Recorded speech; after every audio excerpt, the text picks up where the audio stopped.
Assalamualaikum warahmatullahi wabarakatuh. Perkenalkan, nama saya Rina Putri Apriliani, NIM 1908 10 10 78 dari kelas PAI 4B. Di sini kami dari kelompok 12 yang beranggotakan saya Rina Putri Apriliani dan Nurul Baiti akan mempresentasikan tentang manajemen pengelolaan pendidikan kepemudaan. Langsung saja, materi yang pertama akan disampaikan oleh saya sendiri. Definisi pemuda. Pemuda adalah warga negara Indonesia yang memasuki periode penting pertumbuhan dan perkembangan yang berusia di antara 16 sampai 30 tahun. Pemuda merupakan aset bangsa yang sangat berharga, tumpuan harapan masa depan, dan penentu kemajuan dan kejayaan bangsa.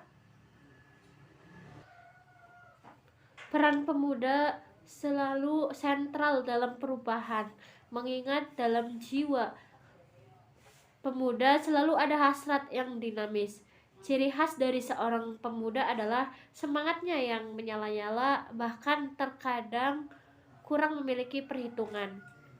Selain itu, pemuda juga secara fisik lebih kuat dibandingkan usia-usia di atasnya, sehingga tidaklah berlebihan jika dikatakan bahwa usia muda adalah usia yang paling produktif dalam diri manusia.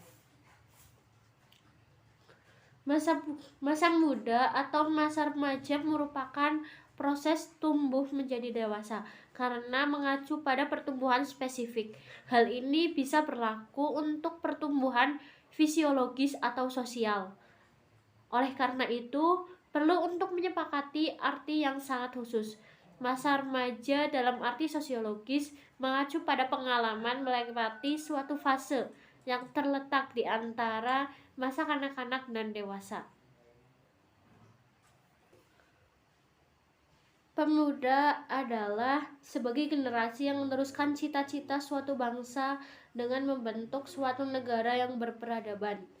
Seperti yang telah disebutkan di atas, masa ini ialah di mana masa transisi atau peralihan dari masa kanak-kanak ke masa dewasa. Tingkah lakunya sangat labil dan tidak mampu menyesuaikan diri secara baik terhadap lingkungannya. Usia ini kebutuhan yang menuntut untuk dipenuhi. Hal inilah yang merupakan sumber timbulnya berbagai problem. Pemuda perlu mengenali dirinya untuk membangun dan memperkuat kepercayaan diri, harga diri, dan pengendalian diri. Apa yang merupakan sifat khas anak muda dalam masa hidup ini paling dapat dilukiskan dengan istilah emansipasi. Emansipasi merupakan suatu proses. Dalam proses tersebut seseorang selama berkembang bersama-sama orang lain yang ada dalam keadaan yang sama-sama belajar untuk mengaktualisasikan diri sebagai kelompok yang diperlakukan sama. Peristiwa pemuda menjadi berperilaku menyimpang seperti mengkonsumsi narkotika, maka mendorong hancurnya masa depan dan keberlangsungan hidup bangsa. Sebaliknya, apabila pemuda senantiasa berbuat baik, selalu menghadapi perkembangan dengan bijak dan ikut berpartisipasi aktif, mendukung kegiatan-kegiatan sosial, membiasakan diri sebagai warga negara yang baik di lingkungan dimanapun berada, hidup sesuai dengan hukum, agama, dan norma kemasyarakatan, maka terwujudlah generasi penerus atau aset bangsa Indonesia yang berkarakter. Pemuda dalam meminimalisir peristiwa terjadinya perilaku menyimpang bisa dilakukan usaha untuk meningkatkan kemampuan dalam bidang-bidang tertentu atau sesuai dengan kemampuan dan bakat masing-masing. Dengan adanya kemampuan khusus ini, maka pemuda ini bisa mengembangkan kepercayaan dirinya. Dalam rangka pengembangan potensi inilah perlu bimbingan atau pendidikan agar pemuda dapat berkembang sesuai harapan. Demikianlah presentasi dari saya, kurang lebihnya mohon maaf. Wassalamualaikum warahmatullahi wabarakatuh. Bismillahirrahmanirrahim. Assalamualaikum warahmatullahi wabarakatuh. Nama saya Nurul Beti, saya mahasiswi semester 4 PAIB. Di sini saya akan menjelaskan lanjutan materi tentang manajemen pendidikan luar sekolah, pendidikan kepemudaan. Langsung saja yaitu poin D. Poin D yaitu komponen-komponen dalam program yang berhasil mencegah atau mengurangi masalah pada remaja atau pemuda. Menurut Santhrop Joyce, menganalisis program-program yang telah mencapai keberhasilan dalam mencegah dan atau mengurangi masalah-masalah pada remaja dan menemukan 11 komponen umum dalam program tersebut.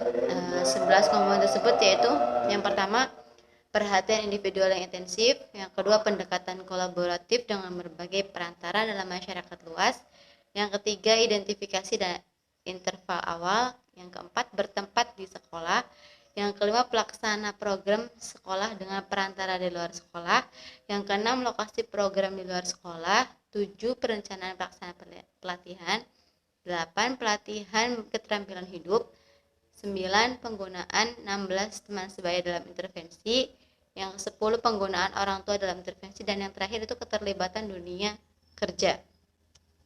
Ke-11 komponen tersebut menjelaskan bahwa baik pemuda maupun remaja memerlukan perhatian dan pendampingan orang dewasa atau orang tua dalam pembentukan pribadinya. Dan orang dewasa hendaknya memfasilitasi berbagai pelayanan untuk pemuda. Pelayanan pemuda baiknya bersifat variatif dan menganalisis kebutuhan, baik mendekatkan diri dengan pemuda, memahami latar belakang keluarganya, melakukan sharing dan problem solving. Poin yang selanjutnya itu poin E, pendidikan kepemudaan dalam memberdayakan pemuda. Berdasarkan Undang-Undang Nomor 40 Tahun 2009 tentang kepemudaan, kepemudaan adalah berbagai hal yang berkaitan dengan potensi, tanggung jawab, hak, karakter, kapasitas, aktualisasi diri, dan cita-cita pemuda. Dalam Undang-Undang Nomor 40 Tahun 2009 tentang kepemudaan dijelaskan pula tentang makna pemberdayaan. Pemberdayaan pemuda dilaksanakan secara terencana, sistematis, dan berkelanjutan untuk meningkatkan potensi dan kualitas jasmani, mental, spiritual, pengetahuan, serta keterampilan diri dan organisasi menuju kemandirian pemuda. Pendidikan kepemudaan mampu menganalisis kebutuhan pemuda dan merumuskan serta merencanakan program pendidikan yang sasarannya untuk pemuda itu sendiri. Dalam pendidikan kepemudaan terdapat pembangunan pemuda yang merupakan proses memfasilitasi segala hal yang berkaitan dengan kepemudaan, pelayanan kepemudaan yang di dalamnya terdapat penyadaran dan pemberdayaan. Penyadaran kepemudaan merupakan kegiatan yang